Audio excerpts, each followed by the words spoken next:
знаете што е тоа медиум? Телевизијата, Весникот? може би радиото и веројатно твојот мобилен телефон. А билборд? Дали е билбордов медиум?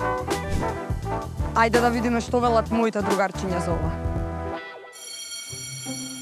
Јас го разбирам според медиум ко социјални мрежи. Нешто онлайн што се што се случува. Медиум е вид на социјален живот. Јас медиумот го сваќам како веб страна. Ја медиумот го подразбирам како средство за забава и информација. Медиум може да биде веб страна или може да биде како веб сајт. Каде што може да се проверат информациите, да се дознаат информации. Исто така, медиумите не се секогаш точни, па затоа некои работи мора подлабоко да истражиме. Не само да знаеме дека е на еден медиум, него можеме на повеќе медиуми да провериме. Медиумите се средства, односно канали за комуникација преку кои се пренесуваат содржини, информации и пораки до голема публика. Например, кога на телевизија ќе кажат «Откриена нова планета со големина слична на Земјата». Оваа реченица информација се пренесува преку медиумот телевизија. Или преку медиумот весник ќе прочитате за новата жирафа што ќе ве натера да ја посетите зоолошката градина наредниот викенд. Или пак се возите во автомобил и на радио слушате. Во Италија е направен најголемиот сладолед на светот. Оваа освежувачка информација сте ја дознале преку медиумот радио. Овие три се традиционални медиуми, затоа што настанале одамна. Весниците настанале пред 400 години, радиото пред 120, а телевизијата пред 100 години. Ама пред 40 години се појави интернетот и за секогаш ги смени медиумите. Интернетот е измислен во 1983 година од неколкумина научници. Медиумите кои пренесуваат информации и содржини преку интернет се викаат нови дигитални медиуми. Овие содржини се пренесуваат или ги гледаме и читаме преку нашите компјутери, таблети или мобилни телефони. Тука спаѓаат веб портали, социјални медиуми, значи Facebook, Instagram, Twitter, TikTok, YouTube, потоа подкасти и блогови. Да видиме дали моите другарчиња подобро ги познаваат традиционалните или дигиталните медиуми. Знаеш која е разликата помеѓу традиционалните и дигиталните медиуми? Традиционални медиуми се како вестници,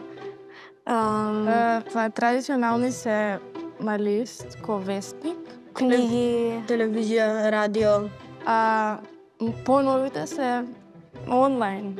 веб сајти, Телефон, компјутер. Википедија, YouTube, Компјутер. таблети. А телевизијата што е?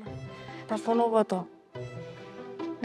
Нешто што гледаш кога ќе дојдеш дома.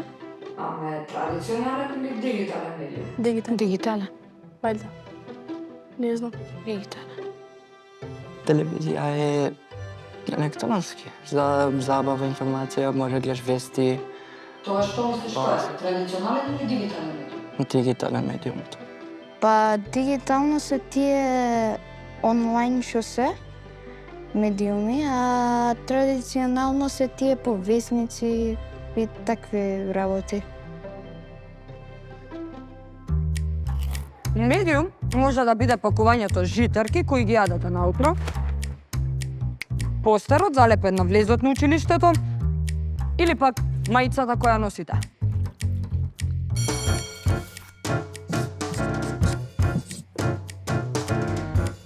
Дали оваа табла може да биде медиум? Преку новите медиуми секој од нас може да испраќа пораки, да креира содржини, со тоа самиот да биде медиум. Но важно е да запомните дека тоа треба да го правите одговорно. Пораките треба да бидат точни и да не навредуваат никого. Младите во Македонија поретко следат традиционални медиуми. Те ве гледаат кога има детски емисии или анимирани филмови за деца. Радио слушаат кога се возат со родителите во автомобил, а списанија читаат се поретко. Младите најчесто се информираат преку интернет.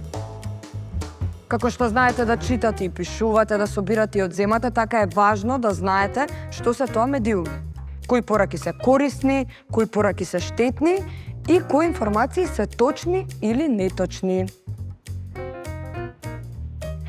Ова училница е празна, Но благодарение на медиумите, оваа порака стигна до тебе. Се гледаме.